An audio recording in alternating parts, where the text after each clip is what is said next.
anggap duit yang dia korupsi ini, sogok yang dia terima ini, karena penyakit syuh ini, dianggapnya bisa dihapus dengan melakukan ibadah haji atau umrah. Dia ajak keluarganya menunaikan ibadah umrah. Padahal kata Rasulullah sallallahu alaihi wasallam, orang yang berangkat menunaikan ibadah haji atau umrah berasal duitnya itu dari yang haram, umrah dan hajinya itu tak diterima oleh Allah Subhanahu wa taala. Walaupun dia mengucapkan kalimat-kalimat talbiyah, labbaik Allahumma labbaik, labbaik la syarika lak labbaik, innal hamda wan ni'mata lakawal mulk la syarikalah, langsung dijawab oleh malaikat. Apa kata malaikat? La labbaik wala sa'daik, engkau tak mendapatkan panggilan. Apa sebab? Zaduka haram, karena engkau berangkat menunaikan ibadah umrah berasal dari yang haram. Man shallal subha fi jama'atin, siapa yang melakukan salat subuh secara berjamaah, fa ka'annama shalla laila kullah, maka Allah memberikan ganjaran sama seperti orang yang salat sepanjang malam. Kemudian tak lama lagi, sekitar 45 menit insyaAllah akan kita lakukan pula salat sunat isyraq. Apa keutamaannya? Disebutkan oleh baginda Rasulullah sallallahu alaihi wasallam, man shallal subha fi jama'atin, siapa yang melakukan salat subuh secara berjamaah, summa qa'ada yadhkurullah, kemudian dia tak langsung pulang ke rumah, dia duduk sejenak di rumah Allah, berzikir mengingat Allah, mengkaji ayat-ayat Allah, hatta tatlu'u syam, sampai terbitnya matahari. Summa shalla raka'ataini, kemudian dia lakukan salat sunnah 2 rakaat, kanas lahu ka'ajri hajjan, maka Allah Subhanahu wa taala memberikan ganjaran sama seperti orang yang menunaikan ibadah haji wal umrah, dan umrah tammah, sempurna, sempurna. Maka bapak dan ibu, ini merupakan nikmat yang begitu amat sangat luar biasa, yang mungkin tak diberikan oleh Allah Subhanahu wa taala kepada saudara-saudari kita yang lain. Kemudian salawat dan salam kita sampaikan pula kepada manusia termulia yang pernah Allah turunkan ke permukaan bumi, yakni Nabiullah Muhammad sallallahu alaihi wasallam, dengan mengucapkan Allahumma salli ala sayyidina Muhammad wa ala ali sayyidina Muhammad, dan mengucapkan salam kepada baginda Rasulullah sallallahu alaihi wasallam dengan mengucapkan assalamu alayka ya Rasulullah. Mudah-mudahan dengan seringnya kita mengucapkan ucapan salawat dan salam kepada baginda Rasulullah sallallahu alaihi wasallam, mudah-mudahan di akhirat kelak kita mendapatkan syafaat, dan mudah-mudahan kita ini termasuk pengikut-pengikut beliau yang senantiasa istiqamah dalam mengamalkan ajaran-ajaran yang telah dibawa oleh baginda Rasulullah sallallahu alaihi wasallam. Bapak Ibu hadirin hadirat yang dimuliakan oleh Allah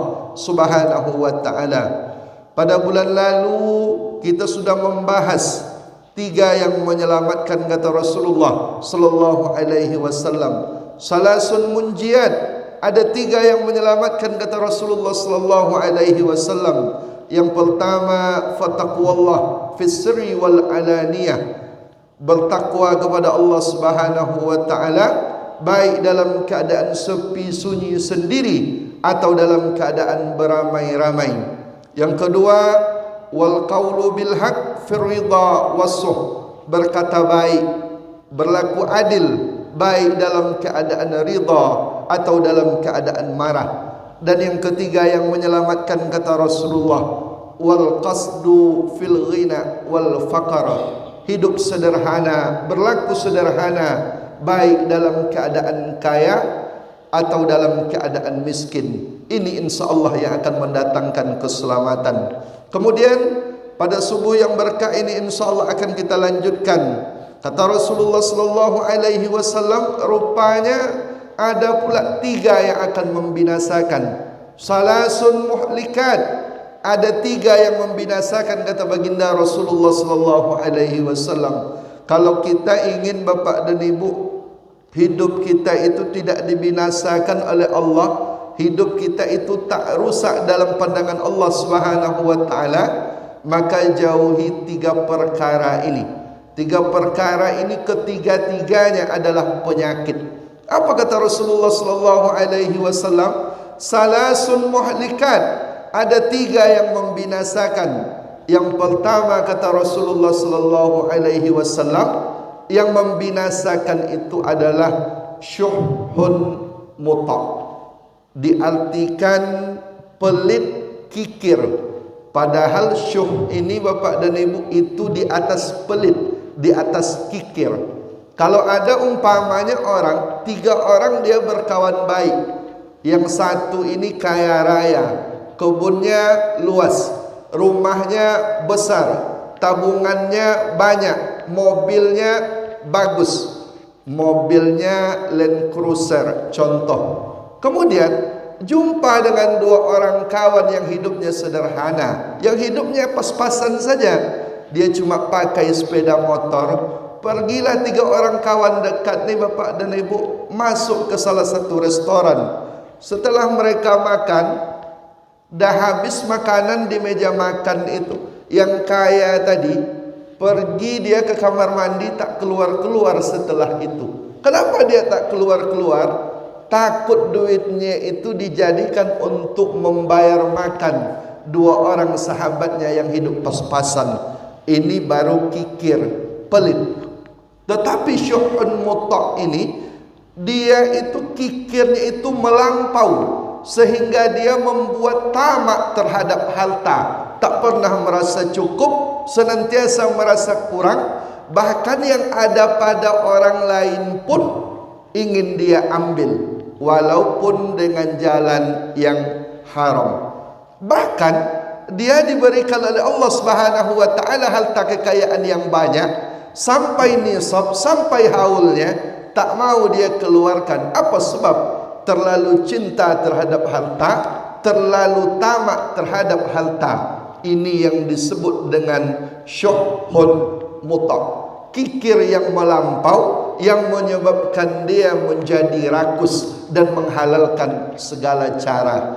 Republik Indonesia, kalau kita tengok Bapak dan Ibu, potensi zakat saja di Republik Indonesia itu dikeluarkan rilis oleh Basnas, Badan Amil Zakat Nasional. Dikeluarkanlah rilis potensi zakat Republik Indonesia itu tak kurang dalam 1 tahun itu potensinya 340 triliun. Itu potensi zakat di Republik Indonesia. Kalaulah dibayar oleh muzaki, orang-orang kaya yang sudah sampai nisab dan haulnya, dikeluarkannya harta zakat mereka, berapa terkumpul? 340 triliun terkumpul. Cuma berapa yang bisa dikumpulkan oleh Basnas, Badan Amil Zakat Nasional, atau yang dikumpulkan oleh Lazisnu atau Lazismu, dompet apa, atau lembaga-lembaga filantropi yang lain?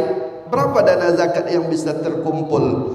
Tak lebih dari 40 triliun. Potensi zakatnya 340 triliun, tapi yang membayar zakat Bapak dan Ibu itu hanya sekitar 40 triliun. Maknanya apa? Hanya sekitar 10% orang-orang kaya yang ada di Indonesia membayar zakat.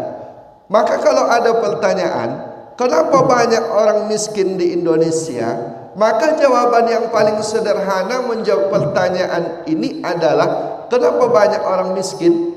Karena banyak orang-orang kaya yang tidak membayar zakat. Kalaulah Bapak dan Ibu, orang-orang kaya ini dikeluarkannya hartanya itu berupa zakat tadi, jumlah mustahik penerima zakat, muzaki yang membayar zakat. Berapa jumlah mustahik zakat di Republik Indonesia?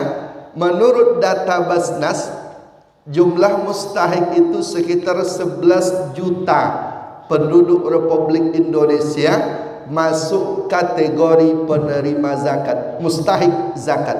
Makanya relevan dia. Kalaulah seandainya orang-orang kaya tadi itu dia bayar zakatnya semua, terkumpul duit 340 triliun, dibagikan kepada 11 juta penduduk Republik Indonesia, maka masing-masing mustahik ini Bapak dan Ibu dalam 1 tahun akan mendapatkan uang zakat sekitar 30 sampai 35 juta per tahun. Makanya kalau mustahik zakat ini menerima uang 35 juta setahun, dia boleh jadi keluar dari mustahik dan boleh jadi tahun depan dia sudah menjadi muzakki. Tetapi kenapa ini tetap terlaksana? Karena banyak orang-orang kaya yang tidak membayar zakat. Karena apa? Karena syuhun muta', kikir yang melampau, yang menyebabkan mereka rakus, terlalu cinta terhadap harta.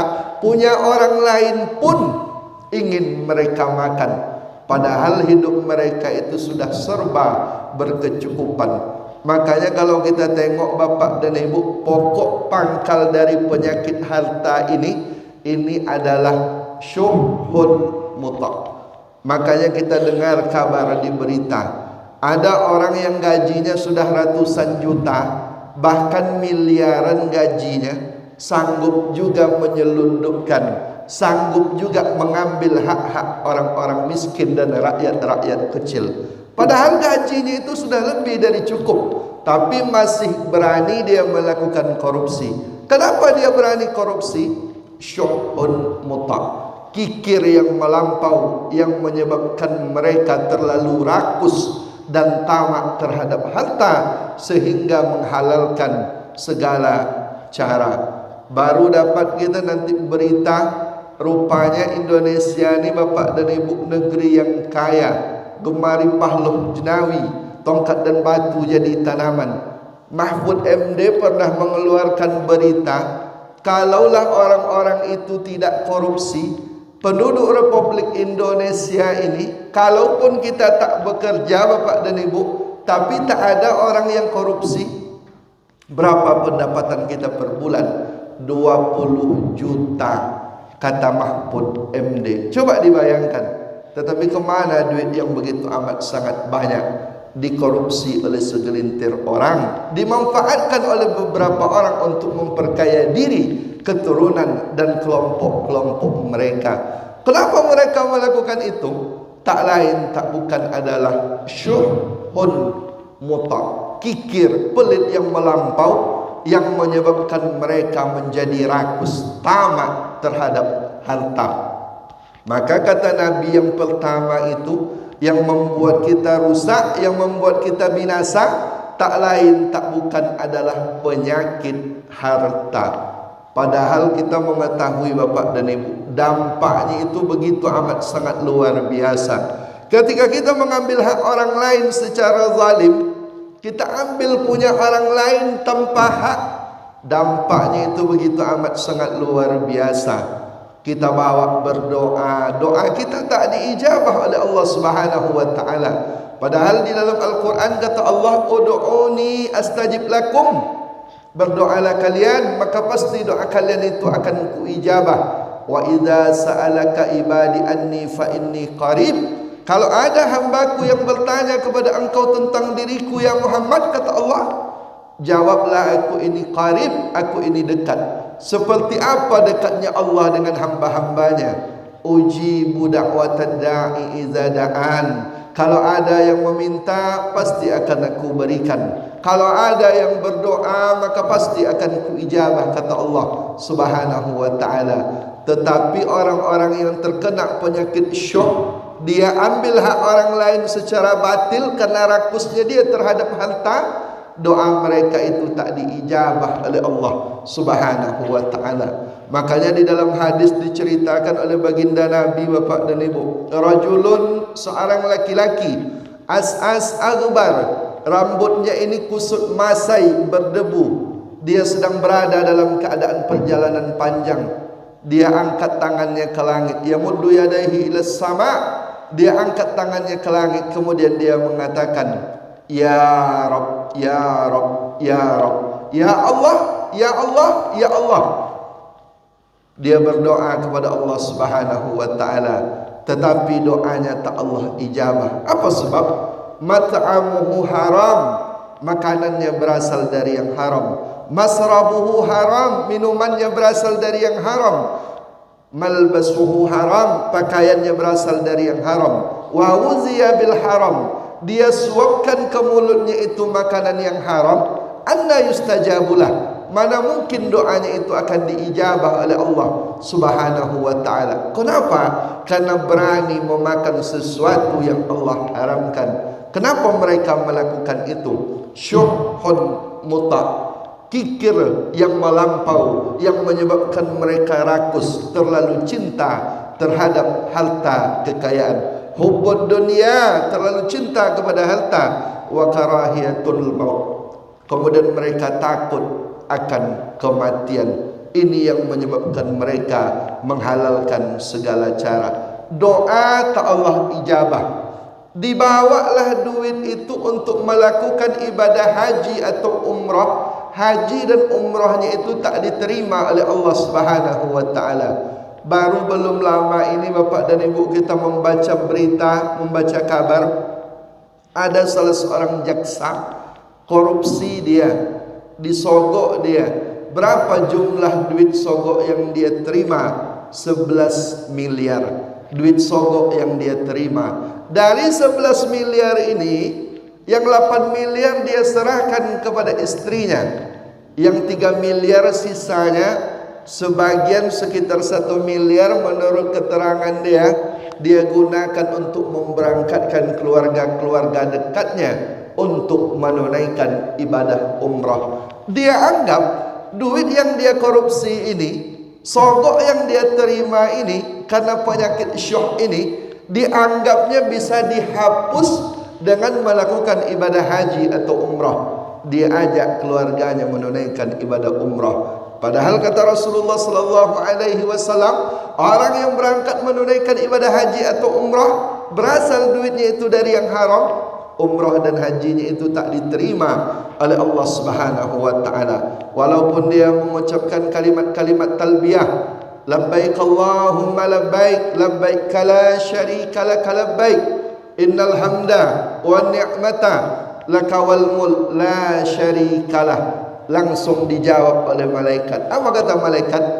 La labbaik wa la sa'daik, engkau tak mendapatkan panggilan. Apa sebab? Zaduka haram, karena engkau berangkat menunaikan ibadah umrah berasal dari yang haram. Tak diterima amal ibadah umrah dan haji orang-orang yang berangkat dengan duit haram, disebabkan karena syuhun muta, kikir yang melampau, yang menyebabkan kita terlalu rakus, terlalu cinta terhadap harta kekayaan. Dimakanlah duit itu Bapak dan Ibu, dibelikan ke makanan, dibelikan ke beras, kemudian diberikan kepada istri, diberikan kepada anak, kemudian kita makan bersama-sama. Apa kata Rasulullah sallallahu alaihi wasallam? Ayyuma lahmin nabata min haram fannaru aulabi. Setiap daging yang tumbuh dari sesuatu yang haram, maka tempatnya itu adalah api neraka Allah Subhanahu wa ta'ala. Bahkan orang-orang yang terlalu cinta dia terhadap harta, hak orang lain tak mau dia keluarkan. Apa kata Allah memberikan keterangan di dalam Al-Quran? Walladzina yakanizuna az-zahaba wal fiddah, dan orang-orang yang menumpuk emas, perak, wala yunfikunaha fi sabilillah, kemudian mereka tak mau berinfak di jalan Allah, fabassirhum bi'azabin alim, maka kabarkanlah kepada mereka azab yang begitu amat sangat pedih. Seperti apa pedihnya azab itu? Kullama nadijat juluduhum badalnahum juludan ghairaha liyazuqul azab. Ketika kulit kita ini hangus terbakar, maka diganti dengan kulit yang baru. Ketika sudah diganti dengan kulit yang baru, kembali dibakar, kemudian hangus, diganti dengan kulit yang baru. Sampai kapan? Sampai mereka senantiasa merasakan liyazuqul azab. saking sakit dan pedihnya azab dari Allah Subhanahu wa taala.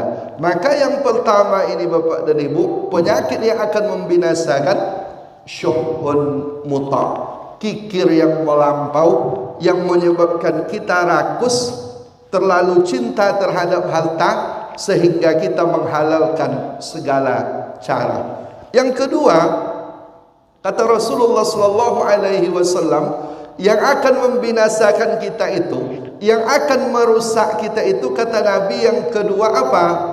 Wa hawa muttaba, hawa nafsu yang diikuti. Ini yang akan membinasakan kita. Oh Ustaz, berarti apakah dalam ajaran syariah Islam hawa nafsu itu diharamkan? Tidak. Dalam ajaran syariah Islam hawa nafsu itu tidak diharamkan. Islam itu hanya meletakkan hawa nafsu pada tempatnya. Ajaran syariah Islam tidak mengharamkan hawa nafsu, tetapi Islam hanya meletakkan hawa nafsu pada tempatnya. Tetapi yang dilarang, yang membinasakan itu, kata Nabi Bapak dan Ibu, wa hawa muttaba, mengikut hawa nafsu. Ini yang membinasakan kita. Contoh kita ambil sederhana, makanlah, kulu, makanlah, wasrabu, minumlah, wala tusrifu, tapi jangan berlebih-lebihan. Silakan makan, silakan minum, tapi jangan ikut hawa nafsu. Apa sebab? Ketika kita mengikut hawa nafsu, pada saat itulah yang akan merusak, membinasakan kita. Kadang-kadang Bapak dan Ibu, kadang-kadang kami juga merasa agak lucu. Ada orang yang mengatakan, Ustaz, saya mulai hari ini Ustaz, saya tak makan nasi lagi. Kenapa kakak tak makan nasi? Kata kami. Kebetulan kami pernah dialog dengan salah seorang ibu-ibu, kakak-kakak. Dia mengatakan tak mau dia makan nasi. Kenapa dia tak mau makan nasi? Dia anggap nasi itu bisa membuat kita gemuk, Bapak dan Ibu. Jadi tak mau dia makan nasi. Saya sekarang vegetarian Ustaz, tak mau saya makan nasi ini lagi. Rupanya kata praktisi kesehatan, tak baik makan nasi itu, mendatangkan kegemukan. Kami sampaikan, Kak, yang salah itu bukan nasinya, cuma mungkin yang mendatangkan kegemukan itu, yang mendatangkan obesitas itu, karena kita tidak mengontrol apa yang kita makan. Kita terlalu berlebih-lebihan. Coba kakak tengok gajah. Ada enggak gajah itu makan nasi? Enggak, Kak. Bu, sebutir nasi pun itu tak dimakan oleh gajah. Gemuk atau kurus gajah itu? Gemuknya luar biasa. Padahal gajah itu vegetarian. Berarti apa yang salah?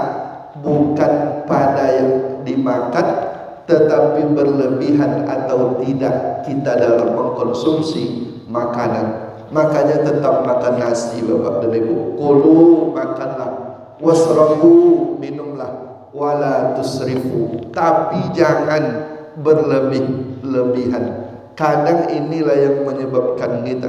Pokok pangkal penyakit itu letaknya perut. Bahkan kata Nabi, tak ada bejana yang lebih jelek daripada perut yang diisi dengan makanan. Apa sebab? Karena makanan itu seharusnya itu hanya untuk menegakkan tulang-tulang rusuk kita agar bisa melakukan aktivitas dan kegiatan. Perut itu kata Nabi separuh, sepertiga diisi dengan makanan, sepertiganya lagi diisi dengan minuman, sepertiganya itu untuk bernapas, kata Rasulullah sallallahu alaihi wasallam. Makanya ajaran syariah Islam itu tidak mengharamkan hawa nafsu, tetapi hanya meletakkan hawa nafsu pada tempatnya. Maka inilah yang diajarkan oleh baginda Rasulullah sallallahu alaihi wasallam. Datang kepada Nabi 3 laki-laki Bapak dan Ibu. 3 laki-laki ini mengatakan, yang pertama, ya Rasulullah, saya ini akan senantiasa berpuasa, tapi saya tidak berbuka. Kata yang pertama, artinya berpuasa total 24 jam. Dia mau melakukan ibadah puasa. Kenapa dia melakukan ibadah puasa? Karena dia ingin melawan hawa nafsunya. Dia kekang betul hawa nafsunya. Saya akan berpuasa dan saya tak akan berbuka. Kata sahabat yang kedua, ya Rasulullah, saya ini pada malam hari tak tidur, tak istirahat. Kenapa saya tak tidur? Karena pada malam hari itu saya melakukan qiyamul lail, salat terus, sehingga dia tak istirahat. Tak pernah istirahat, tak pernah dia tidur karena melakukan qiyamul lail. Sahabat yang ketiga mengatakan, Bapak dan Ibu, ya Rasulullah, saya tidak akan menikah. Saya tak mau menikah ya Rasulullah. Apa sebab? Saya mau melawan hawa nafsu saya. Apakah Nabi sependapat dengan tiga orang sahabat ini? Tidak. Kata Nabi, wallahi, demi Allah. Demi Allah, kata Nabi, inni la ahsyakum wa atqakum. Sesungguhnya aku adalah orang yang paling takut dan orang yang paling bertakwa kepada Allah Subhanahu wa ta'ala. Walakin, akan tetapi, asumu wa uftir, aku ini senantiasa berpuasa, tapi saya juga berbuka. Wa usalli wa arqud, saya ini salat malam, tapi saya juga tidur, saya juga istirahat. Wa atazawwajun nisa, dan saya ini menikahi perempuan. Itu kata Rasulullah sallallahu alaihi wasallam, "Faman raghiba an sunnati falaysa minni." Siapa yang tak mengikut sunnahku, kata Nabi, falaysa minni, maka dia bukan termasuk golongan dariku. Maknanya apa Bapak dan Ibu? Nabi itu tidak pernah mengharamkan hawa nafsu. Nabi itu hanya meletakkan hawa nafsu pada tempatnya. Nabi itu dia senantiasa berpuasa, tapi Nabi itu berbuka. Nabi itu senantiasa salat malam, tapi di sisi yang lain Nabi juga istirahat. Dan Nabi itu menikah. Begitu sunnah yang diajarkan oleh baginda Rasulullah sallallahu alaihi wasallam. Maka yang penting itu meletakkan hawa nafsu pada tempatnya, tidak mengharamkan hawa nafsu. Pada pagi hari ini Bapak dan Ibu, kita termasuk sedang meletakkan hawa nafsu pada tempatnya. Bisa kita lawan hawa nafsu yang tidak baik. Kalau diikut keinginan hawa nafsu, tak ada seorang pun di antara kita yang ada di Masjid Nurul Ihsan pada subuh yang berkah ini Bapak dan Ibu. Kalau kita ikut keinginan hawa nafsu, tentu keinginan hawa nafsu kita itu di rumah istirahat. Hari ini hari Ahad, hari libur orang bekerja. 5 hari, 6 hari yang lalu kita melakukan rutinitas padat, pekerjaan padat, pergi pagi sampai petang, peras keringat banting tulang. Inilah hari istirahat kita.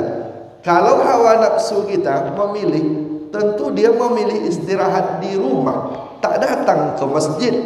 Bisa dia istirahat, tetapi bisa kita lawan, kita letakkan hawa nafsu itu pada tempatnya, bisa kita hadir ke masjid ini. Maka ini merupakan salah satu cara tidak mengikut hawa nafsu yang menyebabkan kita dibinasakan oleh Allah Subhanahu wa ta'ala. Pada saat inilah Bapak dan Ibu, kita ini disebut orang-orang yang mendapatkan taufik dari Allah Subhanahu wa ta'ala. Apa makna taufik? Sejalan antara keinginan kita dengan keinginan Allah Subhanahu wa ta'ala. Seringkali apa yang kita lakukan itu berseberangan jalan, berlainan jalan dengan keinginan Allah. Allah ingin kita datang ke masjid, tapi kita tak datang ke masjid. Allah ingin kita membaca Al-Quran, tapi jarang kita membaca Al-Quran. Allah ingin kita berinfak dan bersedekah, tapi jarang kita berinfak dan bersedekah. Tetapi pada subuh yang berkah ini, bertemu keinginan Allah dengan keinginan kita, maka kita itu disebut mendapatkan taufik dari Allah Subhanahu wa ta'ala. ini mahal Bapak dan Ibu. Makanya Allah itu menyebutkan orang-orang yang sanggup melawan hawa nafsunya, apa ganjarannya dari Allah? Fa amman khafa maqama rabbih wa nahan nafsa 'anil hawa. Dan orang-orang yang takut dengan keagungan Allah, dia lawan hawa nafsunya, apa hadiah dari Allah? Fa innal jannata hiyal ma'wa. Maka balasan dari Allah tak lain tak bukan adalah surga dari Allah Subhanahu wa taala. Tapi melakukannya ini Bapak dan Ibu, ini tak semudah membalikkan telapak tangan. Melawan hawa nafsu ini tidak semudah menggabungkan tangan kanan dengan tangan kiri. Nah, butuh mujahadah yang begitu amat sangat luar biasa. Makanya kata Allah di dalam Al-Quran, walladzina jahadu fina, dan orang-orang yang bersungguh-sungguh di jalanku, kata Allah, lanahdiyannahum subulana, akan aku tengokkan, akan aku perlihatkan jalan itu kepada mereka, kata Allah Subhanahu wa taala. Kenapa? Karena mereka sudah bisa melawan dan meletakkan hawa nafsu pada tempatnya. Ini yang akan menghindarkan kita dari kerusakan. Ini yang akan menghindarkan kita dari kebinasaan yang disebutkan oleh baginda Rasulullah sallallahu alaihi wasallam. Yang kedua, wahawa muttaba, ikut hawa nafsu. Yang ketiga, yang terakhir, apa kata baginda Rasulullah sallallahu alaihi wasallam? Yang akan membinasakan kita itu yang ketiga apa? Ijabul mar'i bi nafsihi, merasa kagum, merasa takjub kepada diri sendiri. Ini yang akan membinasakan kita Bapak dan Ibu. Ijabul mar'i bi nafsihi, merasa kagum kepada diri kita sendiri, merasa diri lebih kaya daripada orang lain, merasa diri lebih memiliki pangkat dan jabatan daripada orang lain, merasa diri lebih pintar daripada orang lain, merasa diri lebih soleh daripada orang lain. Ini adalah pokok pangkal kita dibinasakan oleh Allah Subhanahu wa taala. Makanya hati-hati juga Bapak dan Ibu. Kita yang biasanya rajin datang ke masjid, rajin kita ikut pengajian, rajin kita salat berjamaah, hati-hati. Kadang-kadang ketika kita merasa lebih daripada orang lain, hati-hati. Ketika kita diberikan harta kekayaan, hati-hati. Ketika kita diberikan pangkat dan jabatan, hati-hati. Apa sebab? Ini bisa menjerumuskan kita, ini bisa menyebabkan kita binasa. Makanya suatu ketika bertemulah Nabiullah Musa alaihi salam dengan iblis. Ketika Nabi Musa bertemu dengan iblis, apa kata Nabi Musa kepada iblis? Wahai iblis, akhbirni, kabarkanlah kepadaku, kata Nabi Allah Musa alaihi salam. Akhbirni, kabarkanlah kepadaku. Madzanbul ladzi iza aznaba ibnu Adam, dosa apa yang jika ia dilakukan oleh anak cucu keturunan Adam? Istahwazta alaih, engkau telah menguasai mereka. Ini kata Nabi Musa, Bapak dan Ibu, iblis, berikan kabar kepadaku, dosa apa yang jika ia dilakukan oleh anak cucu keturunan Adam, kalau itu mereka lakukan, istahwazta alaih, maka engkau telah menguasai mereka. Apa jawaban iblis Bapak dan Ibu? Apakah iblis menjawab dosa zina? Tidak. Apakah iblis menjawab dosa judi? Bukan. Apakah iblis menjawab mencuri? Tidak. Kata iblis yang pertama kali yang menyebabkan kita itu dikuasai oleh iblis, a'jabathu nafsuhu, merasa kagum kepada dirinya sendiri. Siapa makhluk yang pertama kali takjub kepada dirinya? Tak lain tak bukan adalah makhluk yang sedang ditanya oleh Nabiullah Musa alaihi salam. Dia adalah iblis. Ini makhluk yang pertama kali takjub kepada dirinya. Disebutkan di dalam Al-Quran, ma mana'aka alla tasjuda iz amartuk. Wahai iblis, kata Allah, kenapa engkau tak mau bersujud ketika aku menyuruh engkau bersujud? kepada Adam? Kenapa engkau tak mau bersujud?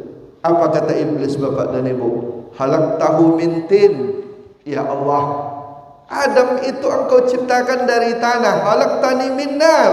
Sedangkan aku ini engkau ciptakan dari api. Api itu lebih mulia daripada tanah. Ana khairum minhu. Aku ini lebih baik, aku ini lebih mulia daripada Adam. Berangkat dari takjub kepada diri sendiri, iblis dikeluarkan oleh Allah dari surga. Coba dibayangkan Bapak dan Ibu, yang sudah berada di dalam surga saja Allah keluarkan. Karena apa? Karena merasa takjub kepada dirinya sendiri. Makanya kata Nabi Muhammad, diwanti-wanti betul kita, la yadkhulul jannah, tak akan masuk ke dalam surga. Siapa orang yang tak akan masuk ke dalam surga? Man kana fi qalbihi misqala habatin min khardalin min kibrin. Orang-orang yang di dalam hatinya ada kesombongan walaupun sebesar biji sawi, walaupun sebesar zarah, la yadkhulul jannah, maka dia tak akan masuk ke dalam surga. Orang diberikan pangkat dan jabatan, kemudian dia takjub kepada pangkat dan jabatan yang dia berikan. Allah abadikan di dalam Al-Quran, Fir'aun diberikan pangkat dan jabatan yang tinggi, dia ujub Bapak dan Ibu. Bahkan dia sejajarkan dirinya dengan Tuhan. Ana rabbukumul a'la, kata Fir'aun. Aku ini adalah Tuhan kamu yang maha tinggi, kata Fir'aun. Makanya Allah tenggelamkan Fir'aun beserta seluruh para pengikutnya. Tetapi Fir'aun itu diabadikan jasadnya oleh Allah Subhanahu wa ta'ala. Fal yawma nunajjika, pada hari ini aku selamatkan engkau, bibadanika, dengan badannya. Badannya itu tak hancur dimakan laut merah. Untuk apa? Litakuna liman khalfaka ayah, agar orang-orang setelah kamu bisa mengambil pelajaran, kata Allah Subhanahu wa ta'ala. Orang yang punya pangkat jabatan yang tinggi, takjub dia kepada Allah, Allah binasakan. Ada orang yang kaya, kemudian ketika diberikan harta kekayaan ini dia takjub, merasa diri lebih daripada orang lain, Allah binasakan. Allah abadikan di dalam Al-Quran. Siapa dia Bapak dan Ibu? Qarun. Apa kata Qarun? Innama utituhu ala ilmin indi.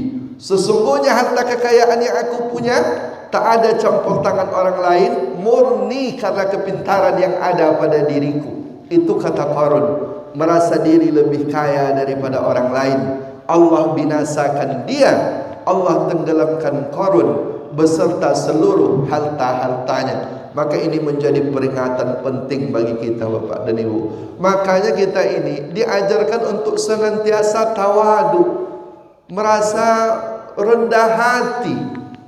Apa makna tawadu? Kita semua sudah paham makna tawadu, cuma mungkin mengucapkannya agak susah. Maka kata Imam Hasan Al-Basri, makna tawadu itu adalah engkau keluar dari rumah, keluar kita dari rumah, tidak kita jumpai saudara-saudari kita yang lain, melainkan kita beranggapan bahwa saudara-saudari kita itu lebih baik, lebih mulia daripada diri kita. Itu tawadu Bapak dan Ibu.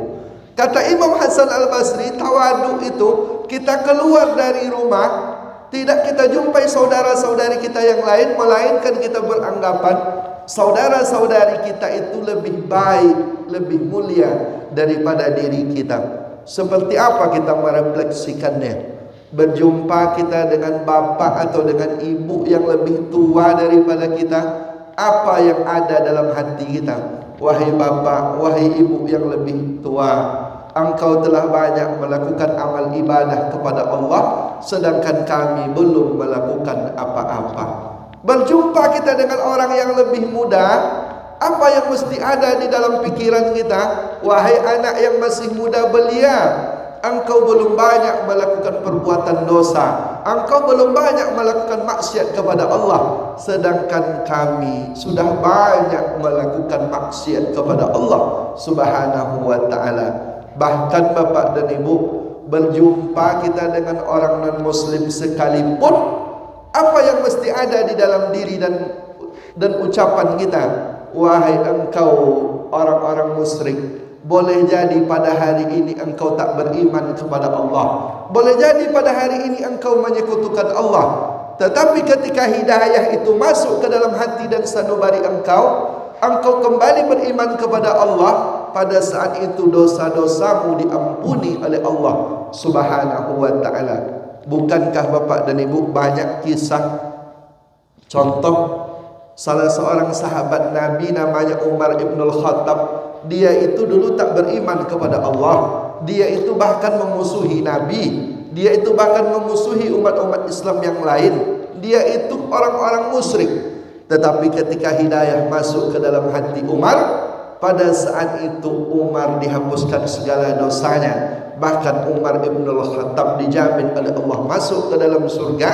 Bahkan makamnya pun berada di samping makam orang yang paling mulia di permukaan bumi, makam baginda Rasulullah sallallahu alaihi wasallam. Maka kita jauhi i'jabul mar'i bi nafsihi. Makanya dalam pepatah Arab itu disebutkan i'jabur rajul bi nafsihi unwanun dha'fi aklihi. Orang yang merasa dirinya itu lebih daripada orang lain, itu pertanda akalnya itu lemah. I'jabur rajul bi nafsihi unwanun dha'fi aklihi. Orang yang merasa dirinya itu lebih daripada orang lain, itu pertanda akalnya itu lemah. Makanya nanti Bapak dan Ibu kalau mau menengok orang itu akalnya lemah atau enggak, coba tengok. Kalau dia senantiasa merasa dirinya itu lebih daripada orang lain, merasa dirinya lebih kaya, merasa diri lebih memiliki pangkat dan jabatan, merasa diri lebih gagah, merasa diri lebih cantik, merasa diri lebih alim, merasa diri lebih soleh daripada orang lain, ini pertanda akalnya itu lemah. Itu dalam pepatah Arab. Maka kita jauhi i'jabur rajul bi nafsihi, merasa takjub kepada diri sendiri. Apa sebab?